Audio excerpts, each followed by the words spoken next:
Hey, I know that song. Yay! We're gonna get started pretty soon then.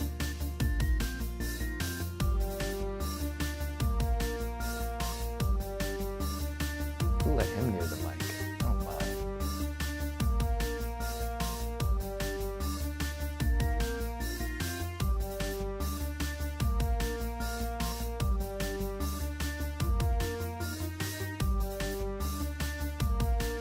This stream will be in flagrant disregard of all Imperial rules and regulations. We implore any citizenry to stop listening immediately. Or watching, because we're streaming now and I'm not doing a podcast anymore. I probably should have figured that out better. But man, am I having fun with this gear.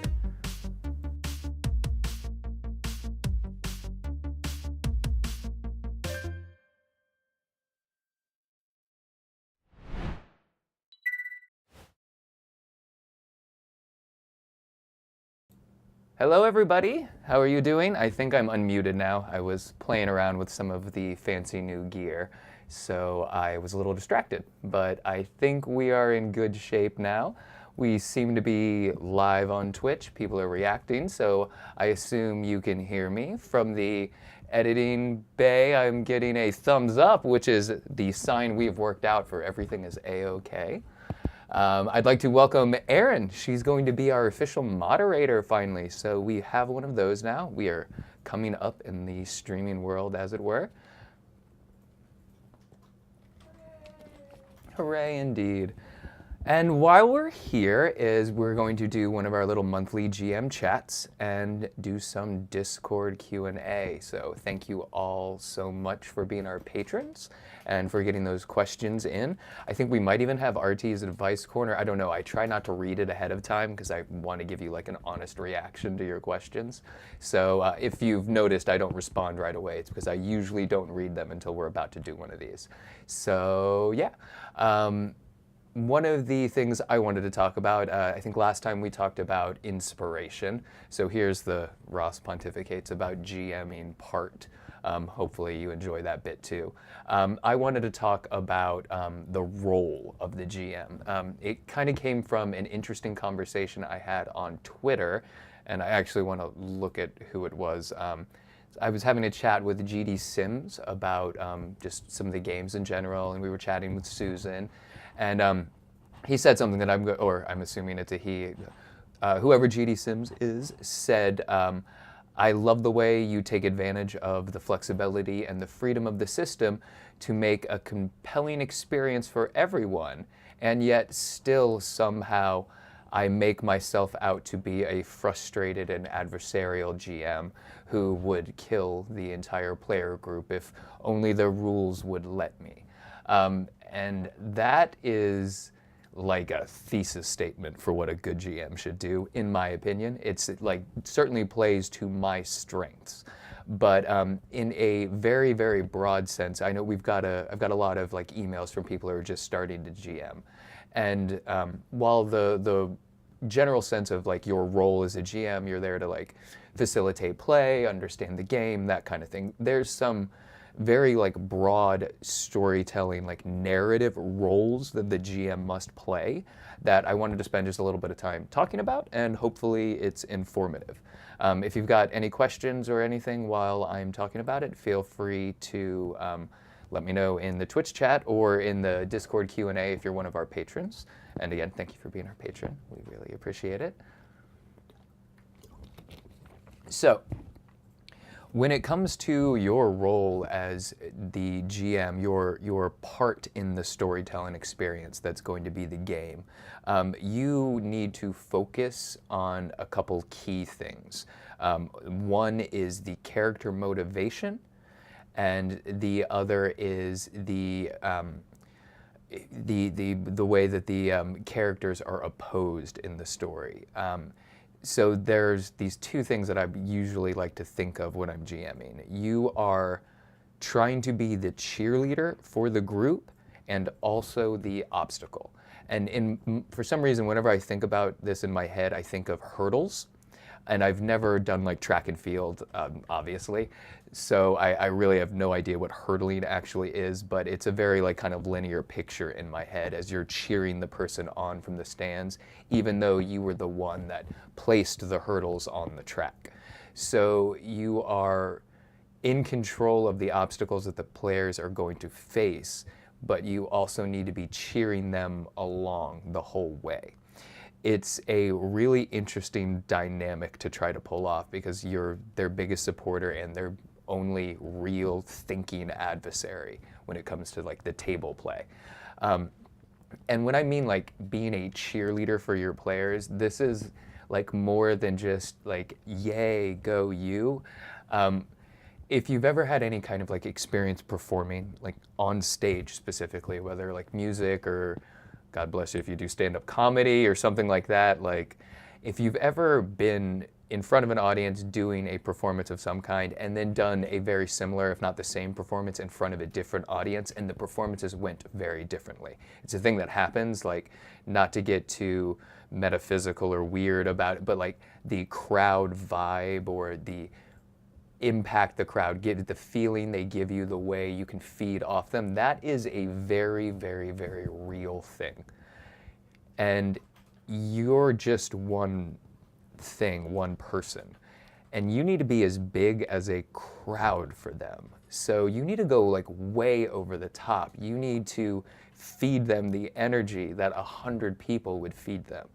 And when you do that, you will get a better performance. It's a more connected experience. So it's much more than being just like rah, rah, rah. You have to be so big and encouraging and connecting with like everything they say.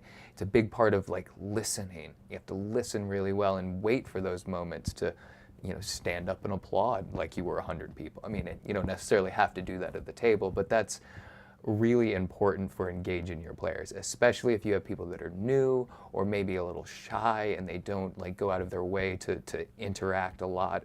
You really need to be big for all of your players. And when you do it really, really well, it's much like this tweet was, where you're giving the impression that you would, you know, destroy the players if you could, if only you could, if they weren't so great and so good at everything they're doing. And there's a part of that like you need to play. It's not like that's the way the dice rolled. That's not true. The dice will help you, but the dice will hurt you just as much. So you can't ever count on the dice. You need to be ready for them to get over the hurdles. And you need to be the loudest voice cheering when they do. So there's something, and I think we were talking about it on Twitter too, there's something like a Pixar, I want to say it's a Pixar story writer. I need to actually find out who this quote comes from, because I use it so much I need to be able to like give you the right author of it. But it is, your job is to figure out what the characters want and need most in the story, and then figure out why they can't have it till the very end. This is like much easier as a GM because half this job is done for you. Literally just ask your players. At the end of the story, what does this character want? Like, where is the end of this character's arc? And then you need to figure out why they can't have it until you're done with the adventure. And you don't always get it perfect. You're not always going to get it right, you know, but the closer you get to it, the better the experience, I find. So it's, yeah, you're the cheerleader and the obstacle. That is like your top level role as the game master. Sorry, hold on, my mic got caught. That's like your top level role. Rules, everything else, like that all comes second to those key principles for me. If I'm doing both of those really right, I don't have to know the game that well. I'm sure it's quite apparent in our stories. Like, I'm not the most well-versed in Star Wars or in Harry Potter or the Fantastic Beasts. I make sure I've got a player that is, though. So, you know, your Daves and Ericas, I mean, they know these worlds so well. You can just turn those parts over to them. And it's so simple with the narrative game, like with Fantasy Flight, because we have story points. We have like a mechanic that goes into that ability. But even if you don't, just simply letting the simply cheering your players on like you were 100 different people as they are contributing to the story world, that's just all player buy-in. You will run a successful game when you have that level of player buy-in, I honestly feel. So yeah, I think that's my bit on GM Roll. Are there any questions in Twitch? If you've got anything, if not, I think we're going to jump over to Discord here in just a second. But yeah, I've had that conversation with a few different people, so hopefully you find that informative or gleaned some kind of insight or inspiration from it. So again, this is just what works for me. You will find whatever style works for you, but hopefully you've got some things to test out at least. All right, I think everyone's done with me pontificating. Let's jump over to the Discord Q&A.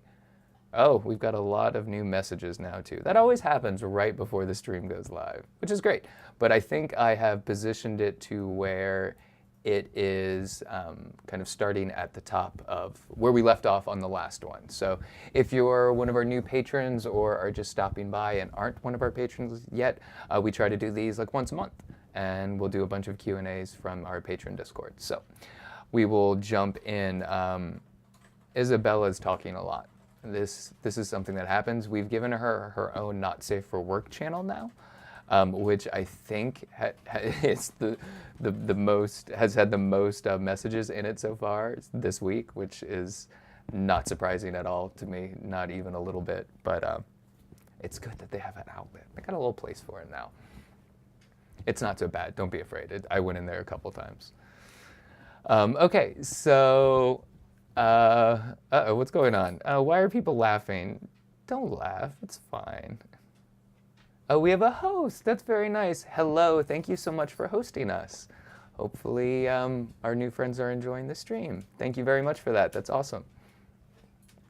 Uh-oh. And now Anki's very excited. So now we're going to have a guest appearance by the big dog, who's hopefully not going to lick the microphone this time. He is very sweet, but he is very concerned, especially when RT's voice happens, because I think he thinks he's in trouble. I've not pieced that bit together yet. But he is very sweet. Don't breathe in the mic though, buddy, because you have a big breath. All right, so best snacks for a game and recording session. Isabella wants to know this. I actually talked about this recently. Green apples are a personal favorite of mine. I drink a lot of coffee and I drink it black. So I have like a lot of acidity in my mouth at all times. And it gets very dry and very like poppy and not good sounding. So a little bit of green apple will take care of that for me. If I'm feeling a little bit in more of a party mood, I say, I might have half a glass of red wine, which will serve a similar purpose. And you know, it's a little more fun that way sometimes, but green apples are healthy too, so that's always a good snack. I try to snack healthy. I also bake a lot of like really sweet stuff, so yeah. I try to balance that out as best I can. Excellent, let's see, what else? Do we want to dance and hang out? Yeah, we want to do that a lot, that's fun. I think she's also talking about how she picked up her husband. And then we got into singing, which is great. So yes, we should definitely do a musical episode. One which I don't sing in, which would be great for everybody, not just for me, trust me. Although I do have, I think I have two different auto-tune. Anki, what are you breaking? Buddy, we're live now. You can't break stuff when we're live. It's okay. It's okay, I know you're sorry. You're just huge. He's like a 90-pound 2-year-old, sorry. Yeah, where was I there? Oh yeah, musical episodes. I shouldn't sing, but I do have some like auto-tune on this new fancy gear, which is great. I also have a lot of reverb, which I want to be using all the time. I need to find lots of excuses for this. But so I might be able to sing if I auto-tune the crap out of it. If I play a robot, like an auto-tune droid, I think I might be able to get away with a musical episode, possibly. Ooh, that's still gonna be rough. All right, and then we're talking about singing and playing bards. Bards are fantastic. One of my absolute favorite classes to play. All right, so Mr. or Mrs. Fox, let's see, is that... So now that all the career specialization books are out for Force and Destiny, do we have a favorite or a species or any particular section of those books that really stood out? And then a whole bunch of people contributed to the conversation, but I guess I will add my bit now. I'm kind of far away right now. I'm trying to... I want to say like Endless Vigil, I think, is the one I really enjoyed, if I'm remembering it correctly. That's the one with a lot of the like urban stuff in it, which was really cool to me. That had a lot of really good adventure seeds, a lot of really good specialization stuff. I don't remember exactly which force power came out of that one, but that one was really good. I'm actually more of like a source book junkie, so like I have all the Nexus and what else am I looking at? Like Special Modifications. That one was great. Sons of Fortune, Alhada, all that kind of stuff. I like the stuff that'll help me stuff that I can pull inspiration from for games. So I tend to stick to those mostly. But oh look, and I even sold someone on Endless Vigil. That's fantastic. Oh, thank you so much. Yes, Narg is absolutely like one of my favorite bards in the entire world. I've got to play him in several different games. So yeah, he is the perfect antithesis of like all of my fears. So getting to play that character and like, I can pretend like I am completely fearless in all of these ways and I'm actually not. It's very therapeutic in a very, very odd way. But one that I enjoy to play. So yay. I do love that character. I'll get to play him again sometime, I think. I mean, we already have a season recorded that I just haven't had a chance to edit. Yes, Force Batman. That is one of the big things that stood out in that Endless Vigil book. Although, like, when you really get down to it, Batman's like primary weapon is fear. So I don't think Batman ends up on the light side of the Force user. But it would be cool to watch that descent. Yeah, that's a weird little crossover I wouldn't mind seeing one day. Maybe he could resist the temptation, who knows. Yeah, the lightsaber form stuff was always pretty interesting to me. So I liked a lot of those like old kung fu movies, like Sonny Chiba is like really fun for me. The idea of like forms and styles is always really, really interesting to me. And Dave is really, really knowledgeable on these, so he can like tell you like backstory of where they all came from and everything like that. It's one of those things that it's like, well, there's 8 in the whole galaxy, come on. But then you get into like there's specifics for just these sects and all this fun stuff. So it kind of opens up the world of martial arts in a space fantasy setting, which I think you can get a lot of cool stuff from. And I think they have tapped into quite a few times in the new films. So.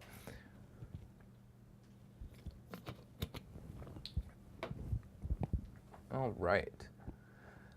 Oh yes, and then people were talking about podcasts they're in. So this is great. People, sometimes we just have chats about tech stuff too, and just have fun with the audience. And then if I remember, I think Isabella yells at them for this. Yes, here it is, Isabella. Don't mess with Isabella. She is right though, as we can tell from this random stream of thought. I did have trouble finding the questions, so thank you for that. Maybe did we make new channels for that too? I think we might have made some new channels. So hopefully we've got more places that people can talk about that kind of stuff. I also like this theme of tagging me in the question, because that makes it really easy to see. Excellent. So let's jump down to this next question. So as I was listening to episode 6 from season 7, became really aware of the economy of story points. So as a GM, how do you decide when you need a story point versus when something naturally just evolves in the plot?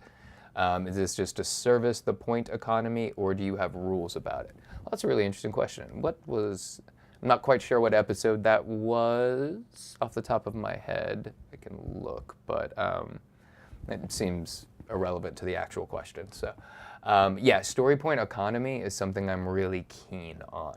So I worked in video games, and I've done some game dev and that kind of stuff, and the concept of action economy, especially in tabletop gaming, is something I'm like hyper focused on. I think action economy makes or breaks player experience.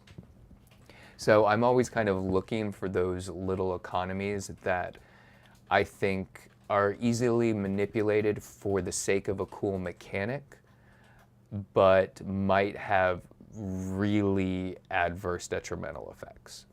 And with the story points, you have some unique problems with the fact that they're pooled. So one of the things I enjoy a lot about using plot points in D&D is everyone gets one, and nobody gets them back until everyone's used them. So that encourages use in a different way than the back and forth economy here present in these games. So by using one, you are always also taking a setback of giving the GM one. That changes the way a player thinks about how much that story point is worth mechanically. So you, as a GM, you can't ever hoard them. Because although you might be saving them for the right moment, you don't want to do that to the detriment of the economy. So if the players start thinking you're going to hold on to them, then they are not going to spend them. And in my opinion, these games, especially ones that are more narrative focused, live or die on the player's ability to assume at least a portion of the GM role. So by making the players like 10% GMs, they have a level of buy-in that is crucial to a good game, in my opinion. So the storyboard economy going back and forth is really important because it makes them feel like they can contribute freely, which is what you want. There's a mechanic tied to it to prevent a super overpowered situation or something like that. But what that really is about getting them to contribute to the story in a way that produces player buy-in. So that is super, super crucial to me. It works better in Genesis, in my opinion, because the players have more chances to manipulate the GM's pool. And you'll hear me groan about that a lot, although while it's happening to me, I'm grumble, grumble, grumble. It's actually one of my favorite parts of the game, how many more options the players have to manipulate that economy. So if they feel the GM is being stingy, they've got a species ability to take it. So that's huge. That's a big difference between the way Genesis and Star Wars plays, and I really like that improvement to that system. In terms of when I want to do it naturally versus when it evolves in the plot. So yeah, there's a huge difference there. If I have too many, I will use a story point. So if for somehow I've got 3 story points, and here's an encounter that was going to happen no matter what, I'm going to use one of the story points on it to give the players the one back. It also has this like weird ability of making it seem like fair, but they can also groan and protest about it more. And like, oh, we're going to get even with you for that. Like, rather than this was the encounter that you were, of course, going to stumble in. I mean, you saw the little hatched things. Of course, this was going to happen. But I can spend a story point and make it seem like I'm now doing this to you, which gets us all the way back to the like being perceived as the adversary, but you're never really. You just want to be really good at faking that part.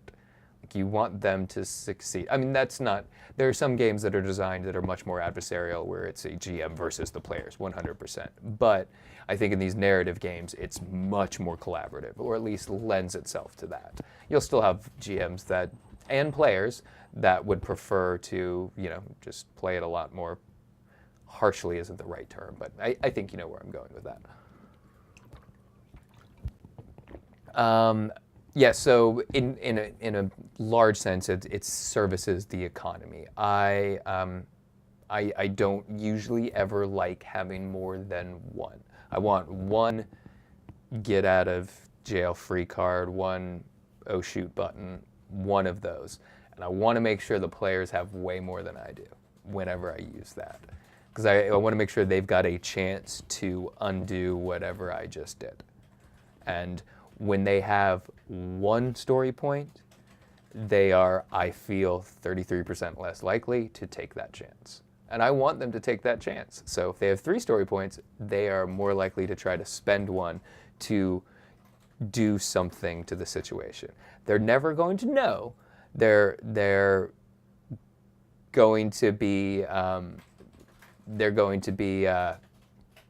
sorry, I got distracted by the chat thing real quick, sorry. They're going to be contributing just much more often, I feel. And from what season 7 has shown me, that is definitely the case.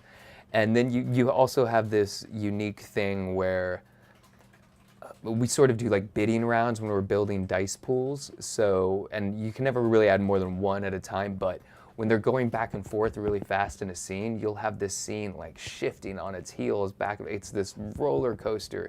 Those are so much fun. So it's kind of both then, I guess, in that sense. It's a service to the economy, but you're also trying to like rev the engine up. The more those fly back and forth, I feel kind of the better the story ends up. Assuming it's not just to upgrade dice, which I do, and I'm not against, and I've had this conversation quite a few times with people. It is not my favorite way to spend them. What you're hoping for then is a chance at despair, and as we all know, with the exception of like 2 episodes, those die hate me. So it's like just throwing it away for me. Even if I come up with a really cool like environmental reason for it to be upgraded or something, it's literally just like throwing those away. So I don't like to do it a little bit for that reason too. Excellent. So I hope that answered your question. Yes, that was a very excellent question. I definitely enjoyed that one. I hope that was helpful. Okay, so let's see.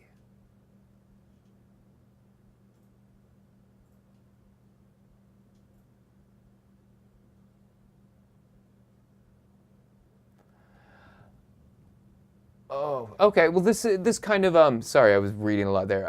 We're still kind of talking about the story point. So when is it worth a story point, or when was it already part of the story and doesn't need one? So I think I kind of partially already answered this, but in a roundabout way, it's relative to how many I have available. So I'm going to use one to give the players another opportunity to use one. If I don't have enough, then it's just there.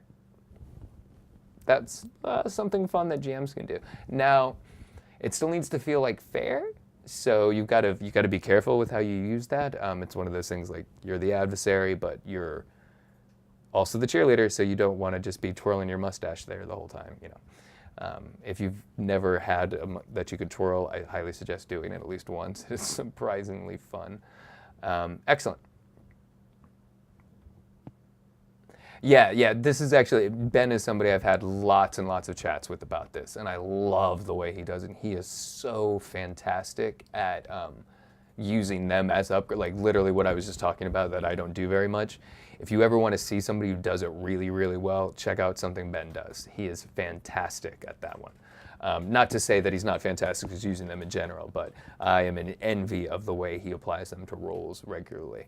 Yeah, but I think the dice like him a little bit more too. Not that I'm bitter or anything, but I've tried to clear. I've tried to steal Erica's dice a few times. I've tried to steal many people's dice, actually. I don't like them all. Oh, thank you so much, Curious. Yes, I'm so glad you're here for this, and I appreciate the compliment. Thank you. All right, Mark. So in a few weeks, Mark is running a game for 7 players, 2 of which are new. Ooh. Any advice on integrating new players into an existing campaign? And then this is the largest group. Oh, and then we're going to have a large group conversation too. Okay. So, any advice on integrating new players to an existing campaign? It goes two different ways. So if they're like well versed in RPGs already versus if they're a new player, like two wildly different approaches in my opinion. So since this is my chat show and it can go on as long as I want, I'm going to do both. Why not? So if they are already a well-versed like tabletop gamer and they want to come check out this system or just hang out with some friends, play with you people, that's whatever the case may be, what I would do is make them the starring characters of that session. And what I mean by that, so use Star Wars for an example. If you had well, we're playing some Age of Rebellion stuff, so this is what's all in my head.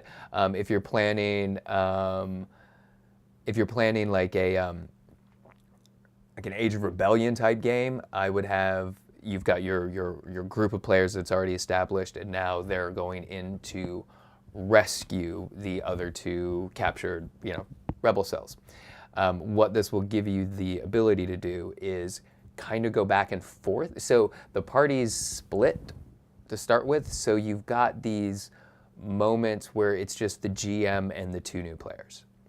So you can establish a lot of, they won't want to ask questions when other people are so when you have them locked into, this is just us right now, it's you two new players and the GM, and we're gonna, so what are you doing? So obviously they're not going to sit in there selling weight, so they already get halfway broken out, and then they meet up in the middle of the session and everything's fun and great.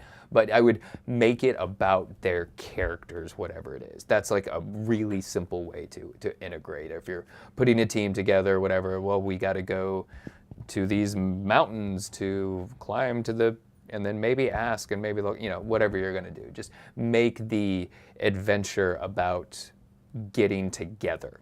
Make that we need to bring this, and then the successful conclusion is the group is completely together.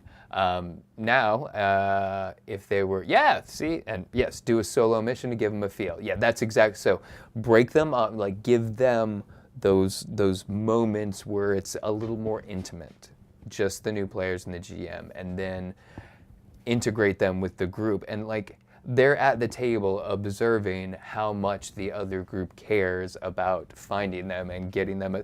So it's got this really kind of layered approach to group dynamics where you're building them and establishing them as friends and looking out for each other already before they're even really together. That's very successful. At least has been for me. New players is very interesting. So integrating new players into an existing campaign they've never played before, obviously you want to talk to everybody first, make sure that everyone's fine with that, because you are going to need to make the next few sessions about those new players. And this is more than just a welcoming thing. They need to feel like they understand what's going on.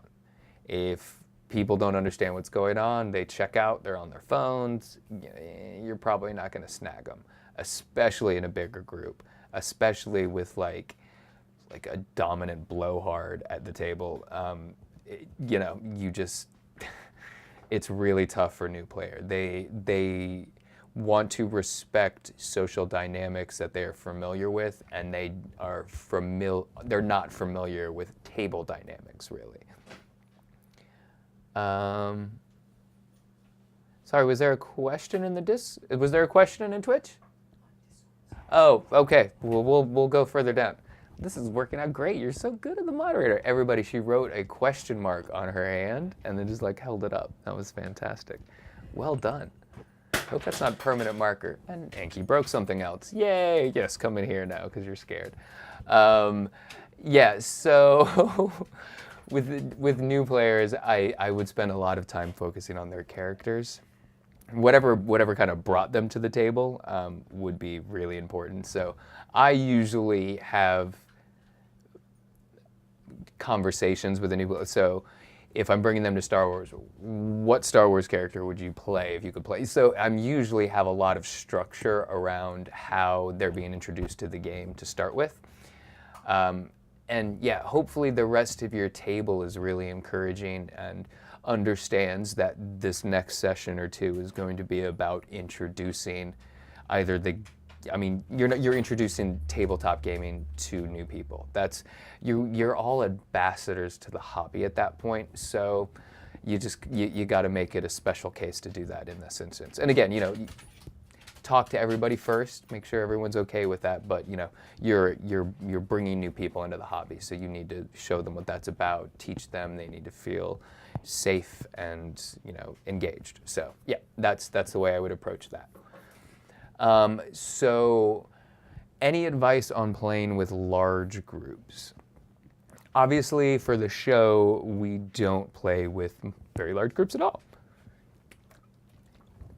I've wanted to keep it to 3 players, and that's just because, we have a new follower. Thank you so much, Commander Root. Welcome. I wanted to, I need to, that stuff derails me every time. I completely just lost my train of thought. What was I talking about? Oh, no one's going to answer me right now. So large groups, that's where it was. So running for large groups, well, with the 3 people for the show, the choice was made specifically to do that because it's just the voice. You have no face to go, so it's harder to deal with more people, I think, in just an audio format and follow along and get attached to characters and understand characters and that kind of stuff. For the stream, we are going to be upping it quite a bit because when you have faces, I think it's a lot easier. And I am so mad we do not have streaming stuff going for Season 7 already. I think I've mentioned it already before, but Erica, who plays, oh gosh, I wanted to call her, oh my gosh, I almost called her no. She plays Marceline. The character is so facial reaction. Her initial comment is always like a side eye or a look or a glare or something like that. And I'm so sad. I honestly feel like I have robbed our audience of 33% of that character just by not having a camera on her. Because it is delightful at the table. So I'm really glad we are going to be doing stream stuff moving forward. So with large groups, gosh, I'm still talking about this, which I am terrified of. The more there is, the further it goes off in any direction or multiple directions at once. I am going to recommend something that might be controversial. I will split that party up. So, and I don't mean literally run them on 2 different nights or something like that. I will keep those party members as separated as I can. Not to the point where it's all just individual scenes, but hopefully I will get them into 2 smaller, more manageable groups. Because running those big scenes gets really tough. We did a couple in Season 6 with 6 players, and it's not even just it's hard with that many people talking. It is hard in a limited time window to pay attention to everyone's character the way you need to engage in the story really well. And that's so I usually don't run bigger groups because I have trouble listening and focusing the way I need to with that much. And not that I'll play favorites, but I might gravitate more towards one storyline than the other, which is just not fair.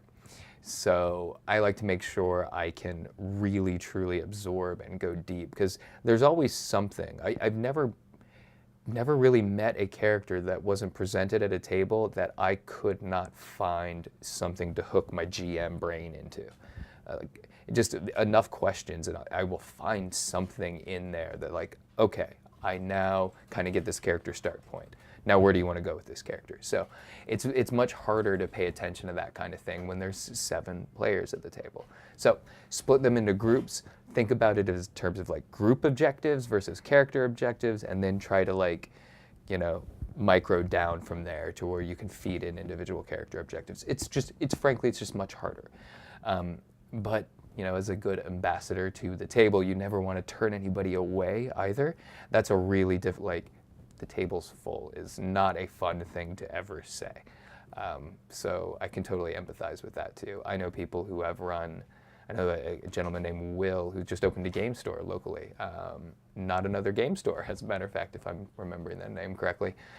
He's run games with like 12 or more players, which like my brain just hurt. Like I might have just hurt something inside my head just even thinking about trying to keep something like that focused and attentive on character and character development. But that's the way I run games. So that's not necessarily the way everyone does. If you're just doing like a hack and slash dungeon crawl and that's what everybody's in for, which are super fun, then running for a larger group is a little less challenging, I'd say, when it's more maybe tactical and more about the mechanics. So my advice, get them into smaller groups, focus on group objectives that ideally the character objectives and desired arcs feed into well.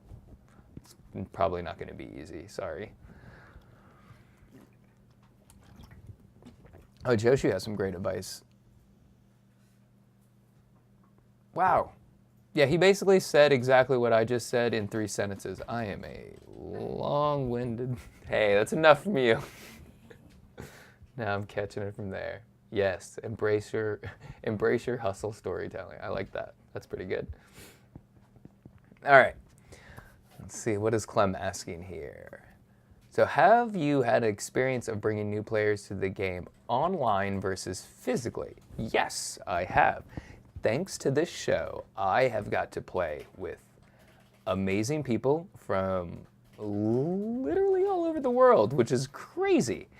And I've had the chance to bring a couple new players to the table just through an online experience. And man, did I feel like I cheated them, because one of them was in a pregame, and I'm like, oh, this is not even, like, this is kind of half like a working session, like this is barely a game. But I do appreciate the contributions. So yeah, I found out I liked it a little bit more than I thought I would. So I am definitely almost completely come around on the idea of online gaming. I was very much a staunch at the table, best experience kind of person. And what I have now, where I'm now kind of landing is I am really appreciating the different experiences both can provide. And to the point where I think I'm ready to say I don't think one's better than the other any longer. There's, of course, that connection, that one-on-one connection with somebody at a table that is, like, it's mastery level, like that can't be beat, that kind of connection. I don't think we're there where we can do that in an online environment. But there are other things that you can do in an online environment that you can't do in a physical one that are just as important in a holistic way for somebody coming into the hobby, which was not what I thought I'd find. So that was pretty cool. That was an interesting experience. Yeah. So, and I think we had a question in Twitch real quick. Yeah, that's Fungo. Yeah, that's basically what it comes down to. I feel it is harder to pay proper attention to all of the players. And it's like I will get really mathy about it, so I will start concentrating, and the show has made me really weird about this, but I will like focus on like, well, now did they have a 3 minutes or 5 minute, like did we get, and then I'm worried like, well, he only got to participate for 15 minutes in a 4-hour session. Like, that's not great. So I start thinking about that kind of stuff, and I don't ever want to get to that point, like, because I don't want to measure contributions in minutes. But I get to that point with big groups where I'm like, has it been 30 minutes since Ryan has said something? Like, oh my gosh, well, why am I not, what have I done? So I get in my own head about that pretty quickly. But yeah, that's just, you want to be good. You want to, nobody wants to GM a lackluster session. Like, nobody puts in this kind of work to half-ass it. Sorry to swear a little bit, but I mean, nobody does. You want to be giving your best for every player at your table. So, Yeah, excellent. Hope that answered that Twitch question. Look, and I did a Twitch one while doing Discord. Oh, we're getting good at this. Month 2, here we go. I kind of answered the rest of the question there. That's how I would compare the two. They are unique experiences, both, and I think both have strengths and weaknesses. I am really appreciating the ability to bring in new players remotely, though. I live in a pretty small area, basically a tiny little town on a swamp, not too far from there. So, we don't have a massive population around here. There's only X number of players. So when I have a chance to bring a new player onto to tabletop gaming because they've heard the show and they feel comfortable, so they're willing to try, that's huge. I would never have that opportunity, not without the show, not without our patrons. That's amazing. So I've got to introduce people to the hobby that I'm probably never ever going to meet in person or have a chance to. And that's something the table can't give you. It's just the way that is. I'm also a big fan of Roll20, I'm sure you know. So I think they're doing some great stuff. I think they're going to continue to do some great stuff. I think those lines between video games and tabletop online games are going to blur more and more and more, and I think that's great. I think there'll always be the other stuff too. I don't think any of that's ever going to go away. So we'll just have different ways to play and more ways to bring new players into the table. So bring new players to the table, which is great. Oh, thank you. Yeah, yes, GMs have to care. I guess maybe go all the way back to the GM role. That's really it. You have to care about everyone's experience at the table. You're not in control of the story. Don't ever think you're telling your story. The table is telling a story. You're there to care about it. Oh, is that a t-shirt? That might be a t-shirt. All right. So between online and physical, is there a better formula strictly for the narrative dice system? What are the main pros and cons in each? So I use, with Roll20, I've got a pro account, so I have access to the API, and people write scripts for the dice. And it's actually easier. So people that does the cancellation for you, so it kind of just shows you what everything came up and then your result real fast, so you don't have to do the mathematical part of it. So somebody who's getting hung up on the symbols or something like that, super easy for them. I love that. That's one of the big strengths of a online tabletop experience is that there are elements to the pace that you don't have to worry about because it's just done. Yeah, those are great. The main cons of each formula. I should talk about some of the cons. So obviously you're not face-to-face with somebody. You're not reading the whole body language. You're not, as a GM, if my job is to be 100 audience members cheering and hooting and hollering for the characters, that's much harder to get across online. I'm not in the room. They can't, they can't feel the energy, but they can't. They can hopefully read it, but it's not the same thing. When there's electricity in the room because everything is just popping and this is the smartest you've ever been in a decade, and everyone is just you won't ever have that. That's just not there. It's just not, you can't high five somebody when they did something awesome. And the physical connection is important, and it helps build a group and helps keep everyone caring about a story. And you're not so easily distracted. I've had the dog walk in here 3 or 4 times. That's not going to happen at a table. Dog stays under the table and waits for people to drop stuff. That's what the dog does. Yeah. So, what is the best way to come up with a voice for a character? I like this question. My best way to come up with the voice for a character is to find someone who is doing a bad impression of whatever my target is, and then try to mimic that. Yeah, I'm never going to you could spend years perfecting a Russian accent, and or you could just find somebody who's like kind of doing a bad impression and get your point across, you know, assuming it's not disrespectful or anything like that. But yeah, Jon Stewart is somebody who's great at this. Like, Jon Stewart can sell a bad impression better than almost anybody else. So find some stuff he's done. Watch some of his YouTube videos or something like that. Those are great.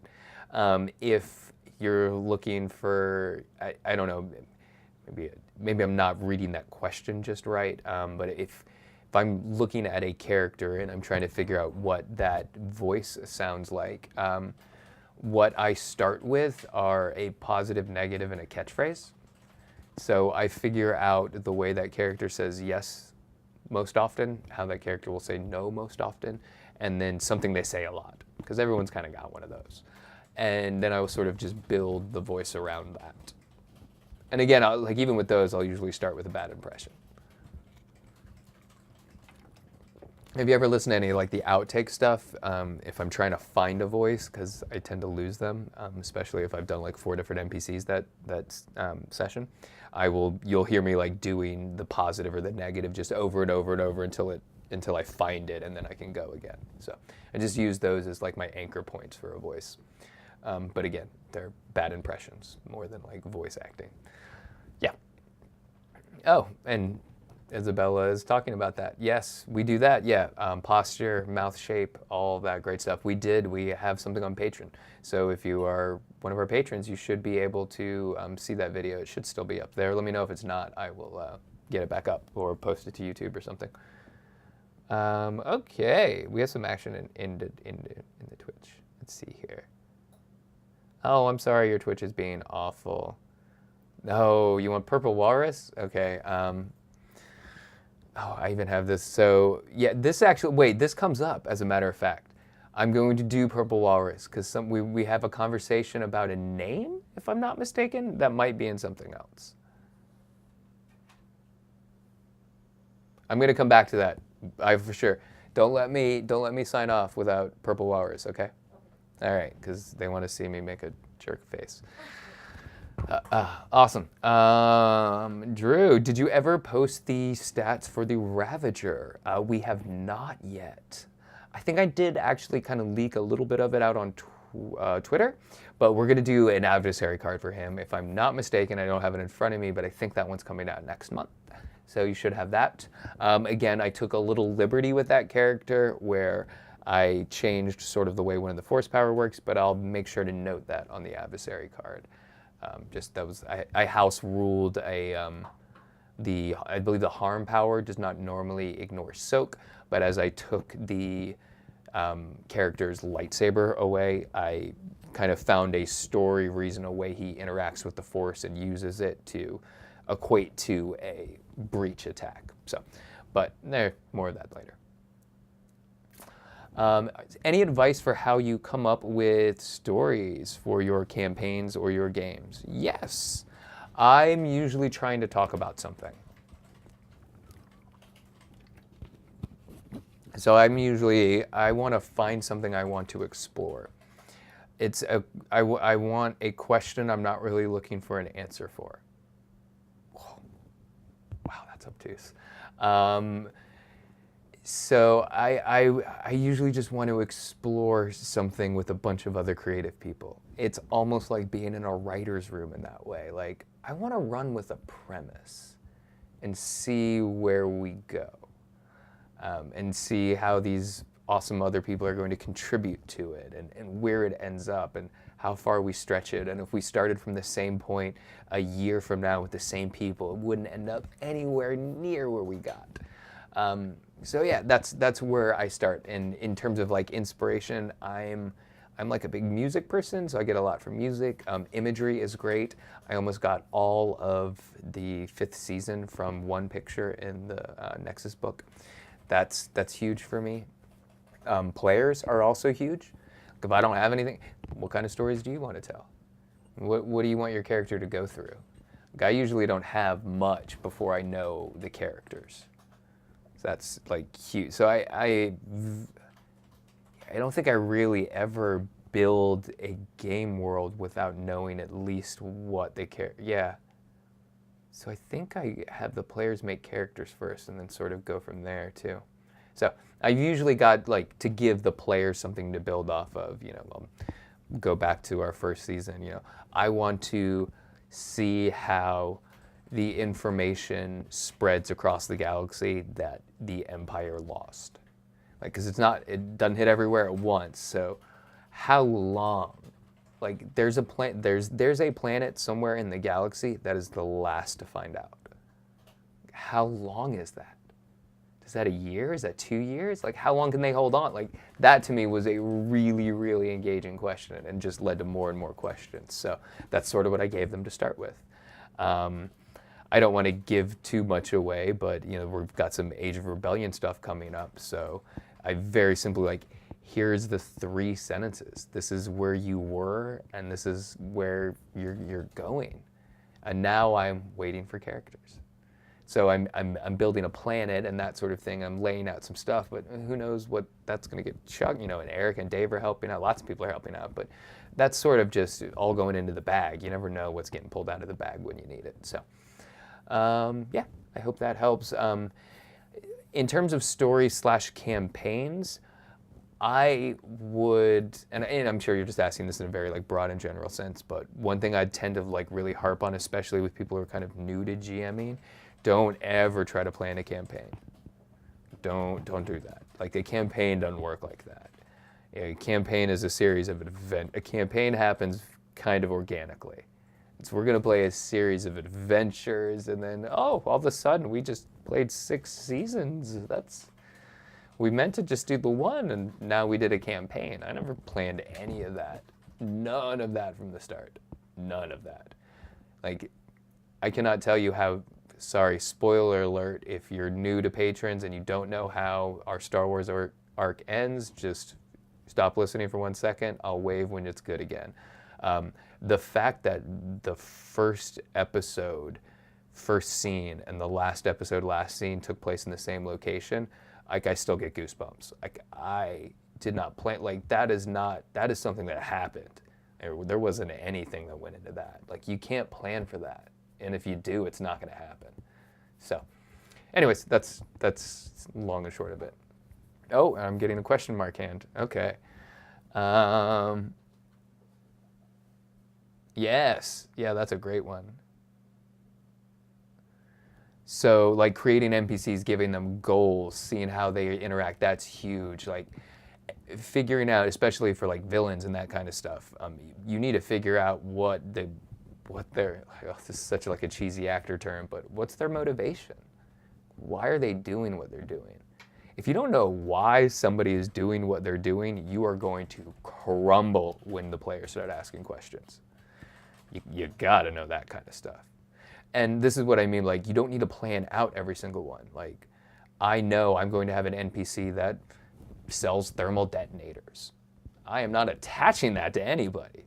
But when the moment comes and they're talking to an NPC and I got to go into the bag, it's thermal detonator guy, I guess. All right. So, and it's not a literal bag that I'm pulling something out of, but that's the way that works. That's a really, really good point. Any suggestions on getting the old guard players, sorry, we're some Twitch questions, getting old guard players a jump start into finding their characters? We ran into I just want to play. Pre-gens and that option are not bad, I suppose. That's a tough one. I just want to play, that's almost a red flag for me, a little bit. Is it just that maybe the character building part just doesn't interest them? Maybe they're in for a tactical experience. They want to experience the mechanics of it. At that point, I think you're safe with a pre-gen, something that's got a little light backstory, that kind of thing. I would press that issue probably a little bit though, if I'm being honest. And if I'm still not getting anything from them, depending on the game world, if it's something established at all, and you can probably pull instances from any game world almost, what is your favorite character from this game world? And then I will build that. They don't even have to build, I will build it for them. So, somebody likes Molly Millions from Neuroman, like I'll build that character and I'll hand it to you. That's cool. You can play that character. That doesn't mess anything up. I think you will get a chance to explore the mechanics really well, assuming that's what you're into. But I would still try to find an anchor point with them. Yeah, I would want to know where they want that character to go. So if they just want to play, then I would probably ask, well, what do you want to accomplish at the end? And then maybe I've got enough information to kind of build off of there. I mean, I would press it a little bit, not to the point where they were uncomfortable. And if they just want to experience the mechanics, awesome, great. We'll give you a very like tactically interesting character. Like almost every game's got, I'll say like easy and hard for like tactical stuff. So I would, try to build them a character that suits their play style. Hopefully they enjoy it. I don't know if they would enjoy my table a lot. I would build something specifically for that. So that would be interesting for me to try. Let me know how that goes, actually. I'm really interested to see how you approach that too.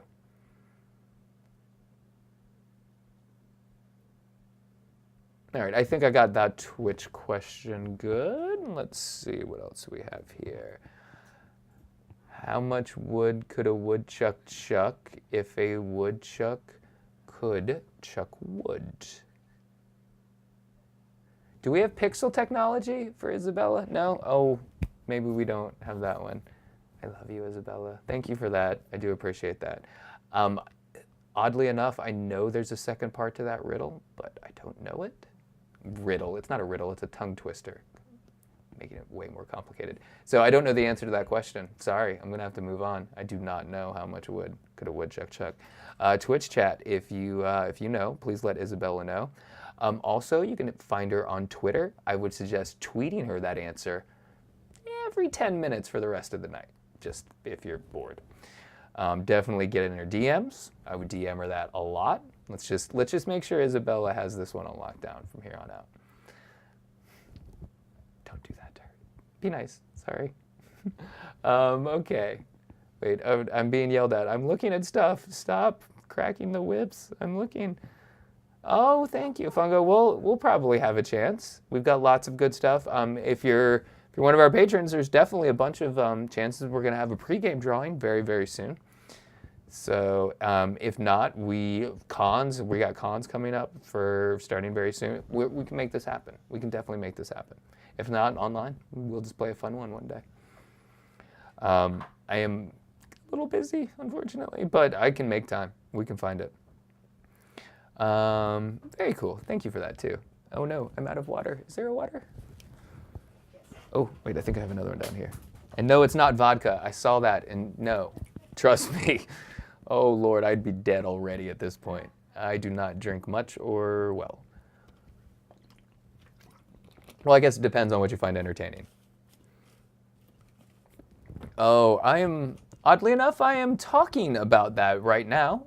I didn't get in on the panel track early enough this year, unfortunately. I know we're definitely looking at that next year, but we've got a couple of podcast friends that are doing that.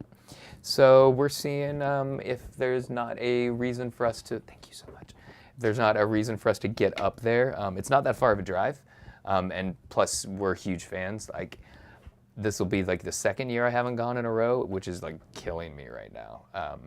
The band I used to play and played it. I'm a huge fan of Dragon Con. If you have not gone to Dragon Con, go to Dragon Con. It's so much fun. It's so much fun. Lots of cosplay. I like to do lots of cosplay too, so I have stuff covering my face.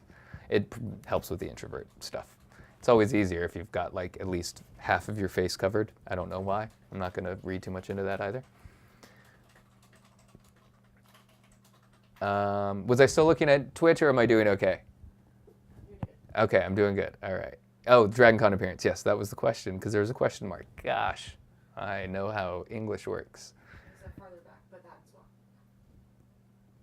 All right, so, oh, look, Stormshot even got, I should read ahead a little bit. Oh, this is the one, yes, so, as requested. So, we had a debate where we were figuring out how Warwool Prestalo is spelled, where that name came from. The interesting part is nobody spells it the way I do. And I have realized it is because I'm usually saying his name as the character, which sounds like very different from how it's actually spelled because it comes off really, really weird. But where I got this name from, I am very, very on the nose about the way I name my NPCs. I don't take a lot of notes. Like, I don't bring stuff to the table with me. Usually I'm pretty improv when I do that. I might have a page of notes. I might have a few Post-its, something like that. So when I name a character, I have to kind of put what they do in their name in order to help me remember their name and who they are. So Prestalo came from Presto. So he's a wizard who's boisterous and kind of full of himself, the type of wizard who would say Presto if he did something fantastic. And then Warwool, because I wanted him to look like a walrus. That's really easy to me. That is a round, blubbery mustache. Done. Character. Done. Wait, I have to ask this question in Prestalo's voice? Oh, the woodchuck question? Oh, Lord. Yeah, I guess you're patrons, right? This is what we do. Okay. I'm going to take out the headphones just because I'm going to have to wiggle a lot, and I'm probably going to knock the microphone.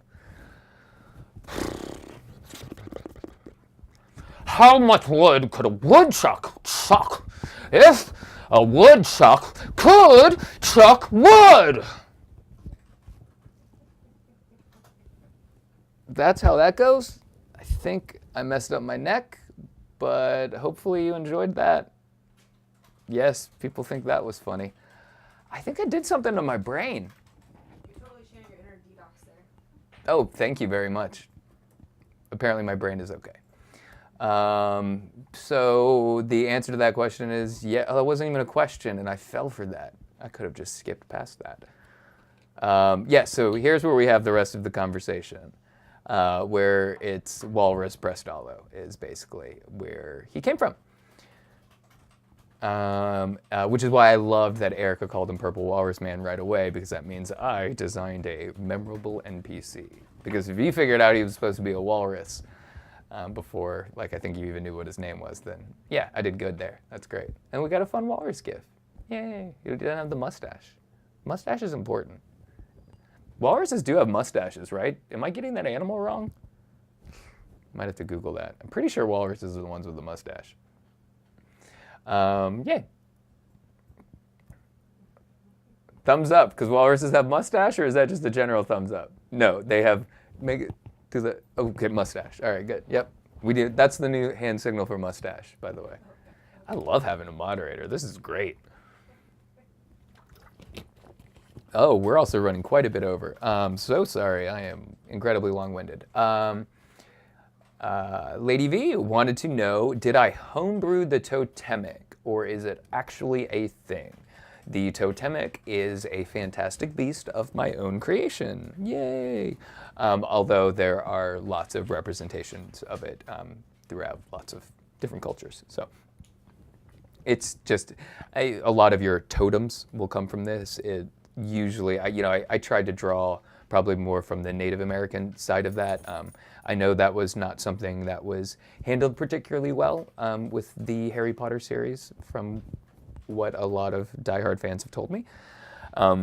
So I wanted to make sure there was a bit of a nod, but not really approaching it with that lens at all. So the idea that there are transformative, really long-living creatures that have like several chrysalis phases. That seemed like very natural to me for the wizarding world, like as a way to explain certain things that ancient cultures would have thought, that kind of thing. So it felt like a very natural thing to exist in the wizarding world to me.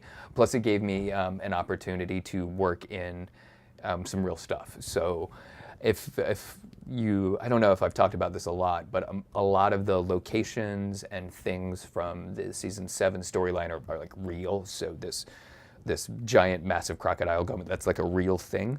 So I was able to kind of build off of a lot of stuff that exists in reality. I didn't just like kind of make it up. Like I just kind of pulled from reality in a specific order and applied it to the creature. So yeah. Oh no. All right. So I think this is a question for RT is next. So bear with me. I'm still working with the new gear. I think it actually might be a little too high. It's certainly a little too loud, but I'm working on it. So let's see.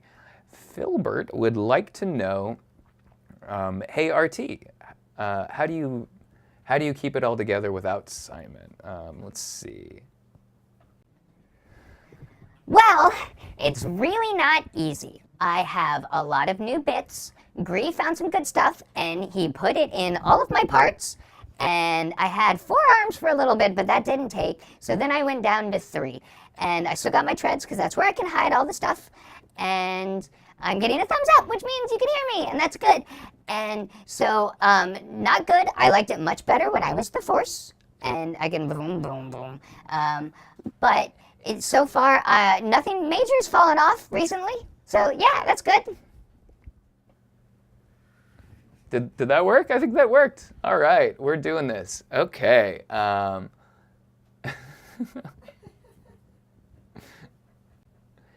You do not want to work at Star Tours. I was briefly employed there, and then they kicked me out for being nice to people. What is the word? Grabbing them by the hair and yelling at them and having lollipops stuck to me. It was fun. Yes. But yeah, that is kind of the inspiration for that character. I'm so glad somebody has called that out.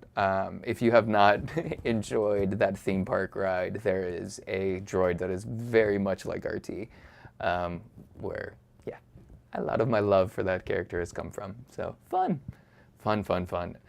Oh, Isabella is still sad about Simon. Rightfully so, too. Like, Mora was really getting her stuff together there for a minute. And then, yes, lots of... Oh, there's more RT stuff. So, loss is hard, but the way you deal with it is by having overtly optimistic programming circuits. So you really can't absorb it. There's no stuffing sadness deep down when you don't have a deep down to stuff it in. That answers that question, I think. Hopefully this is going back and forth. Uh-oh. Okay. Oh, I did ask for this. So the loss of someone who is a biological being is something that occurs very regularly, I have found. And it is something that you should be programmed to not feel sadness about. Because everything's going to be fine. This is fine. Everything's okay. We're going to do all of the things that we need to do, and everyone's going to be totally happy about it. Yay! And for fried keto, the secret is lots and lots and lots of fat and oil. And then you take the keto and you rub it and roll it in all the fat and then whatever else you want to do. And then you put it in a big tub of oil. Really, really disgusting, dirty oil. That's the best. I have been told from people who didn't even throw up that much. Okay, that's RT's voice. This is still working, right? Yes. Oh, I am so amazed. Oh, yes. Yes, we needed to decide where Simon's Force Ghost is. So I know there's a very specific rule and you've got to be like pretty good, but you know, we're playing fast and loose with the Force Ghost if we have a dead PC. I think dead PCs should get like auto ghost options. I don't know how that works. Maybe you spend experience. I don't know. Okay, here's a GM question. And then, like, we might actually cut this short before I, like, get to all of these. I feel like I should be going faster. I wasn't expecting this many. Thank you all very, very much for getting in here and contributing. Maybe we'll just power through. Who knows? Let's see. All right. So how do you make use of ideas borrowed from systems different than the one you're in? So story points are actually in D&D. That is, there's a bunch of variant rules in D&D that I love. But in a very general sense, I apply them like loosely and liberally, like one at a time, I think would be the way I do that. So, and then they kind of just grow organically over time. I think we talked about the way I do experience, and that's not how experience goes in any of the games we play, but I've been doing it that way for like years. So that's just how I do experience now. I make an effort if it's a very mechanical thing to try to do it some other way, but I really enjoy kind of the way I do it. So yeah, one at a time, drop them in. I don't like to go crazy with it. Like I wouldn't add a whole bunch of stuff all at once. We're actually, oddly enough, talking about kind of one of these is like a big lift right now. We were discussing the vehicle rules in Star Wars versus the vehicle rules in Genesis, which I think most of us are kind of in semi-agreement that they're a little perfected in Genesis, simplified in the right places, expanded in the right places. So the idea of using the vehicle rule system from Genesis has come up a couple times, and that's kind of like a big transplant. But the games are so similar, I think that's like minimal impact for the transplant. So that's, there's going to be exceptions to all of this kind of stuff. All right. What was my favorite season to GM, and which is your favorite season altogether?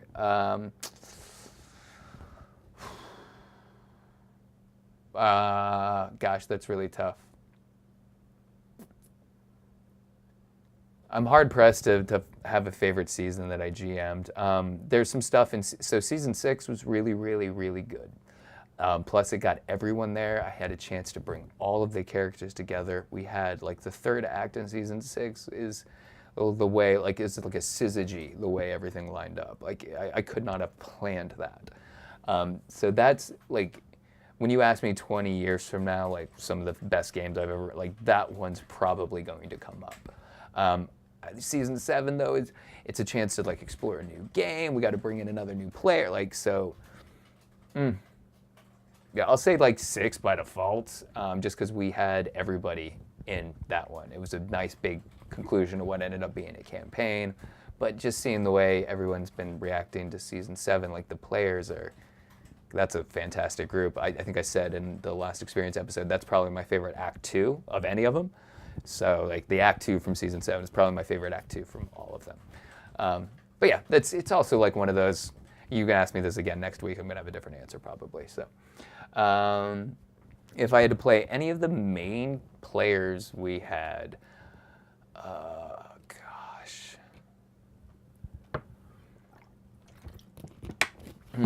so I wouldn't do it as well, obviously. So this is like by default. I think I would like to play Mora from the Star Wars games. That concept kills me. Like I still giggle about that. Like a mystic Force user that doesn't believe in the Force. That tickles me. Like the idea of that character's reality crumbling and then being rebuilt, like that's a lot of fun for me. So I think that would be the one. Oh, look at that! And yeah, I think that's a Mora one. Yeah, so Mora is a fun character for that. That concept alone, the premise alone, I'm crazy about. But I wouldn't be able to do it half as good as Isabella, so it wouldn't be worth it. The hardest to GM, I'm sorry, going to Twitch chat here since we're on a similar topic. The hardest character or the hardest season to GM? I'll do both. The hardest season to GM was the first one. Obviously, we're doing it for this, so it's a lot of new stuff. Mics were not great. Mic etiquette was not great. I was learning a lot about editing. Wow, I just realized that all of that has absolutely nothing to do with the GMing. So I think I just lied to you. I don't think that was probably the hardest to GM. I think the second one in just GM sense, the second season was the hardest. We hit some like emotional peaks, some emotional valleys in that one. It was still like Susan was all of 7 games in at that point. You know, we were still getting used to presenting the game a little differently. So I think that one was hard. I think that one was probably the hardest. And once we knew people were listening, that added like a pressure to the GMing. Like, oh my gosh, now I need to make sure that I don't do something really, messing up rules. Like, and everyone was so nice about it. And as a recovering rules lawyer, like messing up a rule still kind of stresses me out a little bit, but you gotta let that go. So, easiest to GM. Season 7 has been the easiest to GM so far. Season 6, again, this is like an experience thing, so I'm much more experienced with the system. There's a lot. The magic system is really free form in Genesis, so that made that pretty easy. I was pretty well versed in bringing new players to the table with the podcast stuff, so getting Kevin, I think Kevin kind of revved up a little bit faster than all of the other new players have so far, and that's just because I was doing a better job. It's nothing to do with the player. And yeah, so it was a shift from Star Wars, so it was a area that I'm a lot more familiar. So we set it in an area where basically I live. So I had a lot more to just kind of snag very easily. I did not have to work super hard. So yeah, that one becomes the easiest. Obviously, like the players kill it always. And we get to present the best version. Let's not pretend like we don't have bad days, but we just won't air those. So we get to present the best version of all of this for you. But they absolutely kill it. And season 7 was no exception. So easy for me. Players killed it. Great. Yes. So yeah, Moro is the character I think I would play. I think I would have some fun with. Oh God, I'd have fun with all of them. Who am I gonna? I'm just not gonna go on. I could talk about that the rest of the night. Yeah, anyone but Simon. Oh, we love Simon, but oh no, spoilers.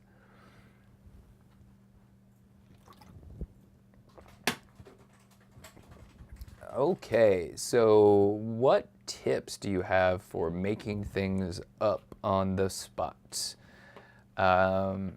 Improv and try not to get caught in a situation where you have to make something up on the spot. If I am forced with absolutely nothing else to make something up then and there have been at least 4 other things that have gone wrong. That's not to say it doesn't happen, but yeah, that's usually like worst of the worst scenario. So go with what you know. That's the easiest way. You just got to go into your memory and find anything.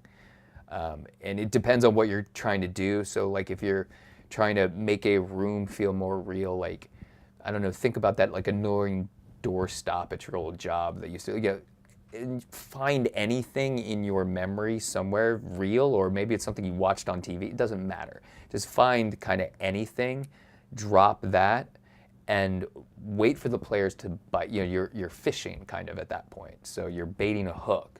Once they bite, then you just start running. You add to it, have them add to it, and then kind of it just grows organically from there. So when there are players that do it constantly, like are spending story points, that's just yes and behavior, which is like a kind of a common improv term, but it's the ability to take a suggestion and agree with it and add to it. That's what it is. So you just get good at that, realistically. Excuse me.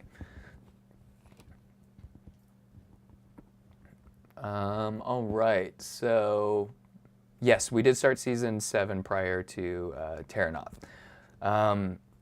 Here's the weird thing with that.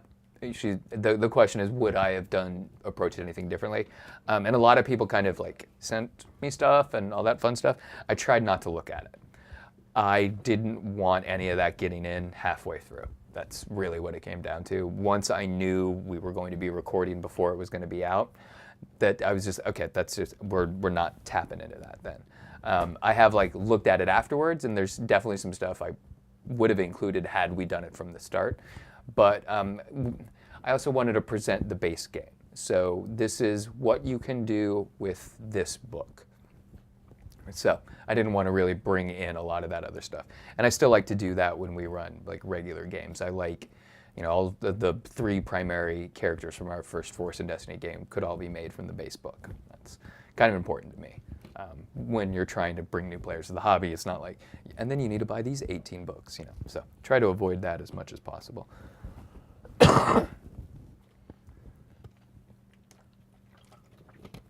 I do not really keep super good GM notes. This is a side effect of editing. So I edit these episodes and stuff. So those are notes when I go through and listen to it. Editing has definitely made me a much better GM. Even if you have no intention of doing an actual play podcast, I would suggest recording yourself doing a GM session once and just listening to it. Once you are done like with the initial nausea of hearing your own voice, which it just gets everybody, don't worry, everyone feels like that. You'll learn a lot of stuff actually.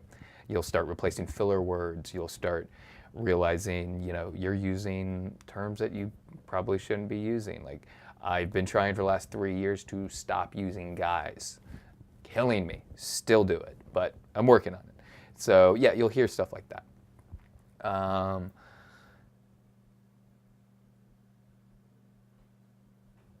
So let's keep going. Oh wait, I'm on the wrong one. Yeah. So if there is something that's super important to like capture for notes, like I keep Post-it notes. I like Post-it notes. I have, gosh, I should show this, see if I've got enough cord space. Hold on.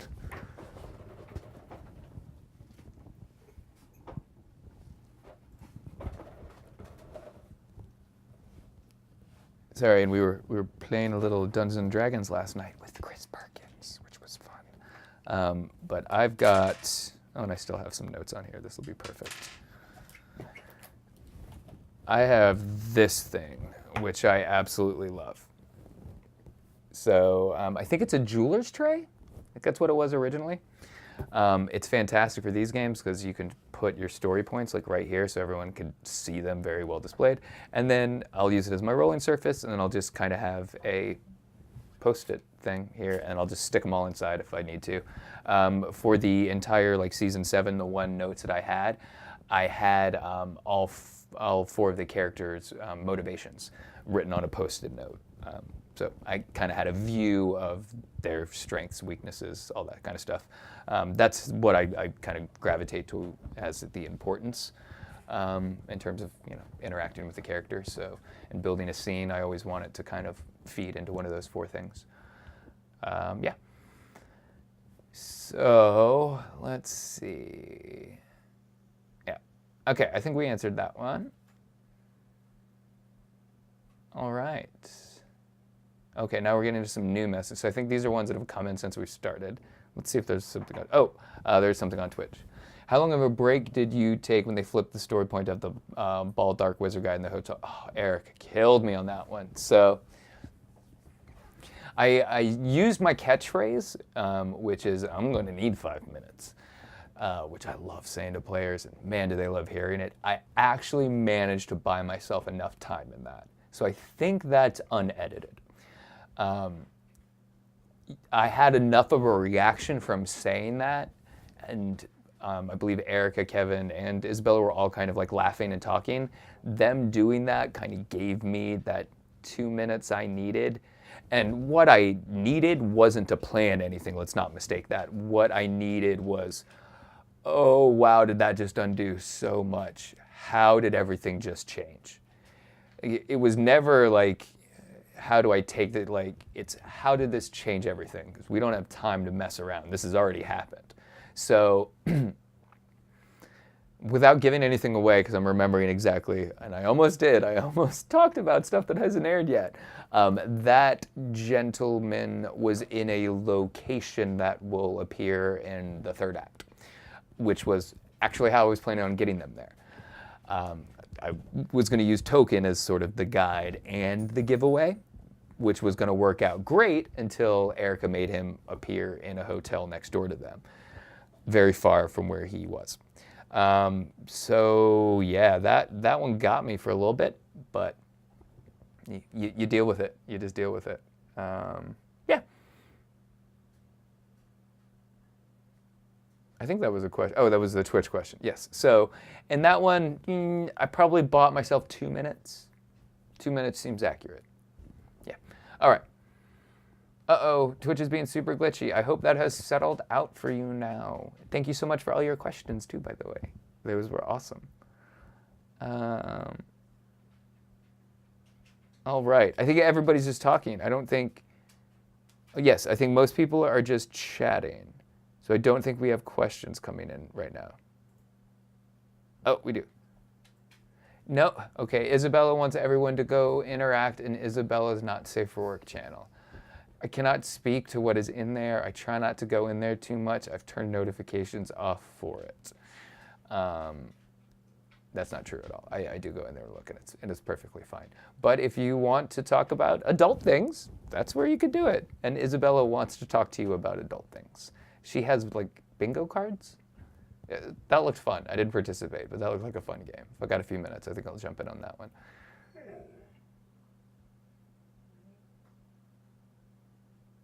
Uh-oh.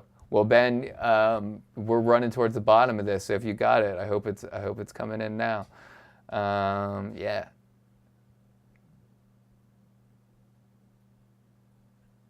Ooh, okay, that's a good one. All right, so if you got a game and you have a player that wants to bring their 12-year-old, in the theme of bringing people to the table, do you agree?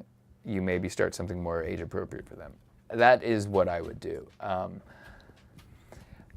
Unless, of course, everyone at the table was fine. I would ask. I would certainly give everyone the option. Hey, you know, Isabella wants to bring her 12-year-old. Not that Isabella has a 12-year-old, but that's just who I'm looking at in the Discord chat right now. You know, is that okay? Obviously, the tone might change while you're playing with them, so that could be different. But I don't know if, you know, you have 6 people. Yeah, I don't know if that holds the 12-year-old's attention that long. I don't have kids, so it's a little tougher for me to answer in general. But I would want to make a game designed for the 12-year-old more than bring a 12-year-old to a game designed for any, you know, adults, basically. And not necessarily that you can't get like subject matter that's adulty, but there are games like designed by really, really like smart people that understand child psychology really well. So I know like Monty Cook has No Thank You Evil, which I've heard nothing but like awesome things about. Even if I was going to be running like D&D for them, I would make a story for that age bracket. As you can tell probably from our games, I like to kind of like do a lot of like intrigue stuff, a lot of like gray area stuff, like that usually doesn't play as well. Like you usually want to be like black and white, and it's very good guys, bad guys at that point. It's like 12-year-old. That's kind of the way I would structure it a little bit more. But again, I don't have kids, so take that with a grain of salt. I don't think I've ever run a game for a 12-year unless I was within similar age bracket. But no, like even then, no, never. So yeah, I would want to design something specifically for them.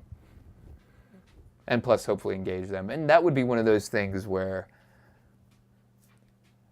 I think you're trying to then share the hobby. Like, so I don't think, maybe that's not like a permit, like I'm showing you this hobby and then you're probably going to grab your friends and run with it. That's sort of what I'd be setting up as much as possible. Not that I wouldn't enjoy the game, but I don't know how engaging I could be for that long for someone at that age bracket. It might be really a long time. I honestly don't know the answer to that question. Okay, Not Safe for channel is best. Also, Kids on Bike. Yes, so that's a great question. Let me know who else you want to see on these chat shows. I know it's called GM Chat, but we've got a few other people working on some GM stuff. We've got characters and performers that I'm sure would love to come talk about their characters. If you want to see Isabella in the hot seat next time, or let us know. Maybe we'll have a chat with Isabella. Yeah, so I think we have reached the bottom of the Q&A Discord. We are a little over, but we got through it. Let's see if we got any more. Just see why a bunch. Okay, what are the thoughts on representation in podcasts, and how can other podcasts be better? My thoughts on representation in podcasts are weird. Yeah, so my job, being in my place of privilege, is to try to get more voices to the platform that I have. That's what my job is. Here's the thing that I have noticed the most about this is there's a difference between doing it and being good at talking about it. And I don't know how often those two really line up. I'm trying not to throw like shade here, but I think there's an element of that like for me can even feel like marketing, which I don't ever want it to. And I think there are people who are very, very good at that. And you know, I was just looking at Twitter, just people just, there are lots and lots of shows out there that are really inclusive and really diverse. And you know, I think we do okay. We don't do probably as good as we should, but you know, for the area we're producing it in, I think we've managed to do okay. It's always something I wish everybody did better at, but yeah, I don't. How can it be better in podcasts? Is I've got gear now, so hey, if you are someone who is seeking representation in podcast, I will teach you how to do this. I've got a microphone, I'll give it to you. That's what I can do. So if you have the ability to do that, do that. I think that would help. More is better. More voices, better. Yep. More and different. Better. But yeah. Let's see, is there anything else? Woodchucking with Iz. All right, no, I think that will do it. Yeah. So I think we got through most of the Q&A. I think dogs are getting tired. I think we've done it. We did RT's voice. We got some stuff working. New gear, thumbs up. Excellent. Well, thank you everyone for coming to our GM chat. Sorry it ran a little over because this was a little long. I'm usually going to try to keep these to like an hour, but we'll do what we can.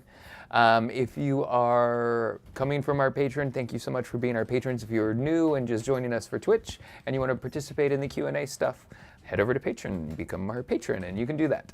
Yeah, otherwise, we've got some fun stuff coming out. We've obviously got the rest of Act 3 coming out this month. I recorded an episode for the podcast of Waterdeep, which is the new D&D event. We've got some big shows, got some guest appearances coming up. We've got cons. Oh, yeah, and because I totally forgot, we've got a con in like a month if we don't end up going up to Dragon Con too. Which is the week before the other one we're doing. Actually, I think it's like 5 days before the other one we're doing. So that might be a hectic week. But so yeah, we've got the rest of Act 3 coming. Yeah, don't make that face. I know, there's stuff happening. We'll talk about it. We'll figure it out. It'll be fine. It'll be fine. We'll sleep in 2019. So yeah, we've got some fun stuff coming out, Act 3, some other guest appearances and whatnot, so be looking out for that. We should also have the character creation for our streaming Age of Rebellion, Edge of the Empire game coming up, so yay. Yeah, obviously stay tuned to Twitter and websites and all that kind of fun stuff. Start getting those questions in for the next one. We'll be doing this again very soon. Thank you so much, everyone, for joining us. Yeah, have a lovely, lovely night. Bye.